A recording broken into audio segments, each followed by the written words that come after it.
Con Andrea Borgo alla fine di un derby lottatissimo, a tratti amministrato dal Forte dei Marmi, poi il gol finale è sempre rivelatorio, insomma. Sì, è stata una partita sofferta, lo sapevamo perché i derby sono questi. Il Viareggio è una grande squadra e oggi l'ha dimostrato perché ci ha messo in difficoltà per tutta la partita.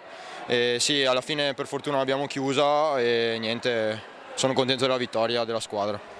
Secondo posto confermato per un'altra settimana, e dunque squadra che sta viaggiando, abbiamo visto sia in fase difensiva che in fase offensiva, mi sembra che la maturazione sia molto importante. Sì, diciamo che siamo una squadra matura e cerchiamo di fare i meno errori possibili per poi segnare nei momenti decisivi e oggi l'abbiamo fatto, abbiamo sofferto tanto, però alla fine l'abbiamo portata a casa.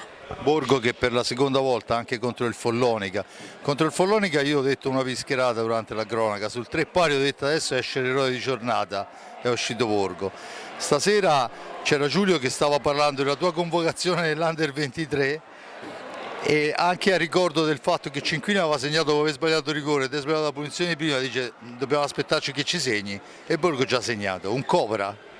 Sì, sono contento del gol, però un po' meno della mia prestazione e so che devo migliorare molto per la Coppa Italia e quello che faremo dopo la partita con il Sarzana perché ci aspetta un'altra guerra mercoledì.